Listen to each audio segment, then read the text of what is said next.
ভালো লেগেছে নীলপদ্ম দেখে, এবং এই ধরনের বিষয়ের উপরে সিনেমা আরও হওয়া দরকার, আমাদের সচেতনতা আরও বাড়া দরকার, এবং মেয়েদের জীবন কতটা কঠিন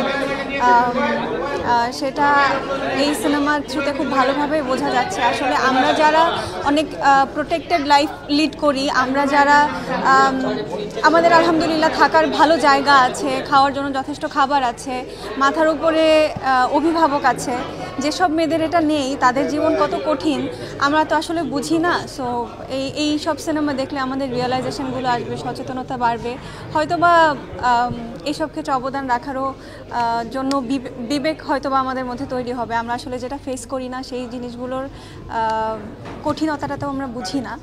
সো হ্যাঁ, আমার খুবই ভালো লেগেছে।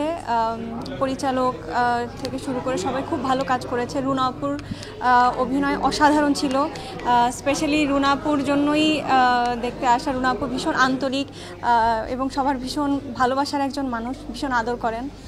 তো রুনা আপুর অভিনয়ে পারফরমেন্স সব কিছু মিলে খুব ভালো লেগেছে। সোশ্যাল অ্যাওয়ারনেস নিয়ে অনেক বড় একটা মেসেজ এখানে দেওয়া হয়েছে। সো আমি সবাইকে অনুরোধ করব, প্লিজ হলে গিয়ে সিনেমাটা দেখুন। অনেক ধুমধারাক্কা নাচ গানের সিনেমা, সেগুলোরও দরকার আছে অবভিয়াসলি, আমরা সেগুলো দেখে থাকি, কিন্তু পাশাপাশি এমনও কাজ আমাদের দেখা উচিত যেগুলো বিবেককে নাড়া দেয়, যেগুলো আমাদের মধ্যে কিছু বিবেক আরও তৈরি করে। ওই যেটা বললাম যে আমরা তো অনেক ব্লেসড, আমরা সব ধরনের স্ট্রাগল বা অবস্ট্যাকলস সম্পর্কে আমাদের ধারণা নেই। তো এই চলচ্চিত্রগুলো হচ্ছে সেই সব মানুষদের জীবনের সংগ্রাম সম্পর্কে জানান দেয় আমাদেরকে, এবং আমরা হয়তো বা এ থেকে আরও সচেতন হতে পারবো এই ধরনের সিনেমা দেখার মাধ্যমে। এই জন্য আমার সবার কাছে অনুরোধ থাকবে, সবাই প্লিজ এই সিনেমাটা হলে গিয়ে দেখবেন। নীলপদ্ম সবাই সিনেমা হলে গিয়ে দেখবেন। কেন দেখবো?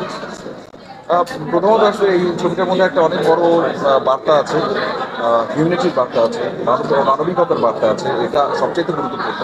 এটার বাইরেও একটা বিষয় বলবো যে আসলে অনেক রকমের ছবি হচ্ছে, অনেক ধরনের ছবি, এবং আমাদের এই দেশীয় জায়গা থেকে, আমাদের এই মাটির জায়গা থেকে, এবং অনেক রকমের গল্প বলার জায়গা, অনেক রকমের উপস্থাপন, বিশেষ করে নির্মাতাদের এবং আমাদের টেকনিশিয়ান যারা, তারা যে আসলে অনেক রকমের কাজ করছে, অনেক এক্সপেরিমেন্টাল কাজ করছে, এই কাজগুলোর সাথে পরিচিত হওয়া যাবে না যদি আসলে এই ছবিগুলো আমরা না দেখি।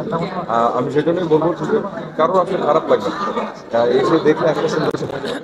তো দর্শক যারা আছেন তারা সবাই আসবে দেখেন।